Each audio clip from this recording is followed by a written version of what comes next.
नमस्कार साथियों, अपने YouTube चैनल तुलसी एस्ट्रो ज्योतिष में एक बार फिर से मैं आपका स्वागत करती हूं। और आज की वीडियो में मैं आपको कुछ योगों के बारे में बताऊंगी जो आपकी कुंडली में पाए जाने पर आपको धन, वैभव, ऐश्वर्य, समृद्धि, परिवार, मित्र, ये सभी सारे सुख आपको प्राप्त होते हैं। तो मैं 3 तरह के आपको योग बताऊंगी और केंद्र और त्रिकोण राजयोग के बारे में बताऊंगी। तो आइए सबसे पहले बात करते हैं केंद्र त्रिकोण राजयोग क्या होता है।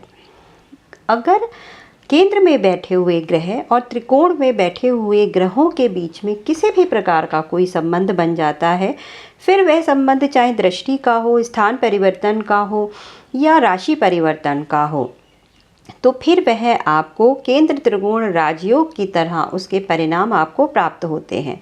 मान लीजिए चौथे घर के स्वामी जो हैं, वो जो ग्रह हैं और नवम भाव के स्वामी हैं, वो एक दूसरे के साथ स्थान परिवर्तन कर रहे हों, राशि परिवर्तन कर रहे हो, दृष्टि से कोई संबंध बना रहे हैं, तो जब ये एक तरह का केंद्र और त्रिकोण राजयोग होता है। यानी केंद्र के वे चारों स्थान 1, 4, 7 और 10 और त्रिकोण यानी 5, 9 और 1, यदि इन चीज़ों के बीच में यदि किसी प्रकार का संबंध बनता है तो ये केंद्र त्रिकोण राजयोग होता है।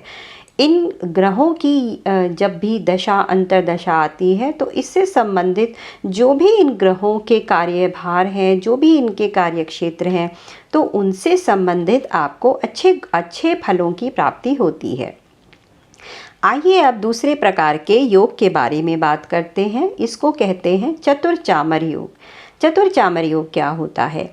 तो ये एक प्रकार का ये भी राजयोग ही होता है जब आपकी जन्म कुंडली में केंद्र के चारों स्थान 1, 4, 7 और 10 में सारे ही ग्रह आकर बैठ जाएं।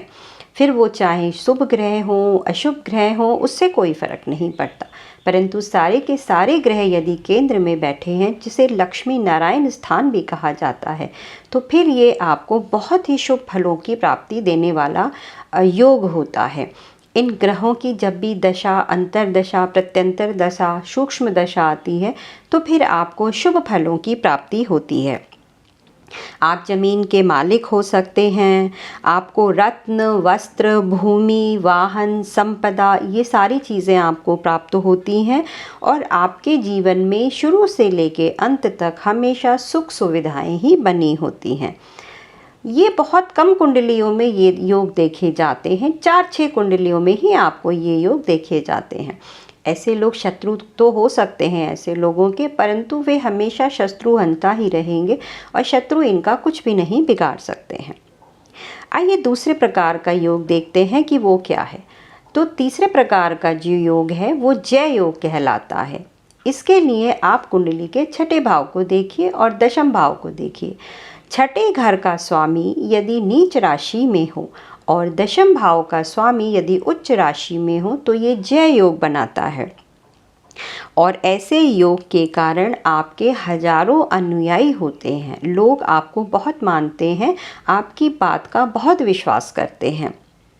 तो फिर ये हो गया जय योग। एक और योग की बात करते हैं जिसे हम कहते हैं अधियोग।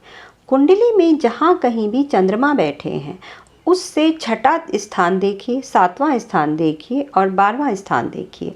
यदि इन जगहों पर कोई भी ग्रह आकर बैठे हैं और अगर वह शुभ ग्रह हैं तो सोने पर सुहागा। यदि यहाँ पर चंद्रमा से छठे, 7वें और 12वें भाव में कोई भी शुभ ग्रह बैठे हैं तो ये फिर आपको बहुत अच्छा फल देने वाले होते हैं। ऐसे लोग स्वभाव से बहुत विनम्र होते हैं, खुशहाल होते हैं और इनके पास आराम की सारी वस्तुएं उपलब्ध होती हैं। ये लंबी आयु वाले होते हैं और स्वास्थ्य इनका उत्तम होते हैं। तो साथियों, आज मैंने आपको 4 प्रकार के योगों के बारे में बताया, जिसमें केंद्र त्रिकोण राजयोग था, जय योग था, चामर योग था और अधियोग था। आप लोग देखिए अपनी कुंडली में और जानिए कि क्या इस तरह का कोई योग आपकी कुंडली में तो नहीं है। तो फिर जब इन ग्रहों की दशा अंतर्दशा आएगी तो फिर आपको शुभ फलों की प्राप्ति होगी। केंद्र त्रिकोण राजयोग सबसे अच्छा माना जाता है। ये इसमें किसी भी प्रकार के जब ग्रहों के जो संबंध हैं वो केंद्र और त्रिकोण के बीच में बन जाता है तो फिर ये आपके लिए उस समय अच्छा फलीभूत होता है जब इनकी दशा और अंतर्दशा आती है। तो साथियों, आज के लिए बस इतना ही, और आशा करती हूँ कि ये वीडियो मेरी आपको अच्छी लगी होगी।